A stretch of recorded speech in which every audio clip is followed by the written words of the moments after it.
பெற்றோரை கனம் பண்ணாத பிள்ளையும் குறைந்த ஆயுளும். அப்சலோமின் வாழ்க்கை ஒரு எச்சரிக்கை. வேதாகமத்தில் தேவன் கொடுத்த 10 கட்டளைகளில் வாக்குத்தத்தத்தோடு இணைக்கப்பட்ட ஒரே கட்டளை இதுவே.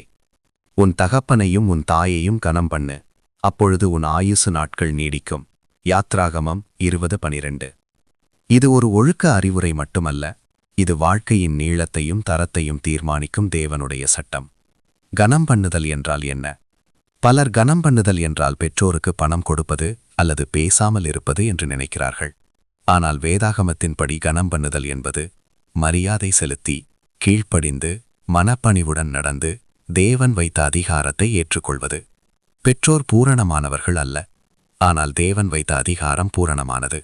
அப்சலோம் தகப்பனை கனம் பண்ணாத மகன். இந்த உண்மைக்கு உயிரோட்டமான எடுத்துக்காட்டு அப்சலோம். அவன் ராஜா தாவீதின் மகன். அழகிலும் திறமையிலும் இஸ்ரவேலில் எவருக்கும் குறையாதவன்.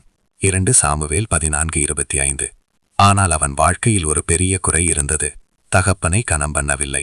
அப்சலோம் தகப்பனை வெளிப்படையாக எதிர்க்கவில்லை, ஆனால் உள்ளத்தில் தாவீதின் அதிகாரத்தை ஏற்கவில்லை. அவன் ஜனங்களின் மனங்களை திருடி தகப்பனுக்கு எதிராக கிளர்ச்சி செய்தான். 2 சாமுவேல் 15:6. இது ஒரு குடும்ப பிரச்சனை அல்ல, இது தேவன் வைத்த அதிகாரத்துக்கு எதிரான பாவம். தகப்பனுக்கு எதிரானவன் தேவனுக்கும் எதிரானவன். அப்சலோம் தகப்பனை அவமதித்தான், தகப்பனின் வீட்டை அவமதித்தான், தகப்பனின் மரியாதையை பொது இடத்தில் நசுக்கியான். 2 சாமுவேல் 16:22. இதன் மூலம் அவன் எனக்கு அதிகாரம் தேவையில்லை என்று அறிவித்தான். அவனுடைய முடிவு மிகவும் வேதனைக்குரியது. ஒரு மரத்தில் அவன் தொங்கினான். அவன் பெருமையாக வைத்திருந்த முடி அவனை பிடித்தது. 2 சாமுவேல் 18:9. அவன் இளமையிலேயே மரணமடைந்தான். வாக்குத்தத்தம் இழந்த வாழ்க்கை. தேவன் சொன்னது உண்மையாயிற்று. பெற்றோரை கனம் பண்ணாவிட்டால் நாட்கள் நீடிக்காது. இன்றைய வாழ்க்கைக்கு பாடம் இது. இன்று பலர் பெற்றோரிடம் கோபம், மௌனம், அவமதிப்பு ஆகியவற்றை வைத்திருக்கிறார்கள். பெற்றோர் தவறானவர்களாக இருக்கலாம், ஆனால் கனம் பண்ணுவது அவர்களுக்காக அல்ல, தேவனுக்காக. பெற்றோரை கனம் பண்ணுதல் என்பது ஆசீர்வாதத்தின் கதவை திறக்கும் வழி, நீண்ட ஆயுளின் பாதையில் நடக்கும் வழி.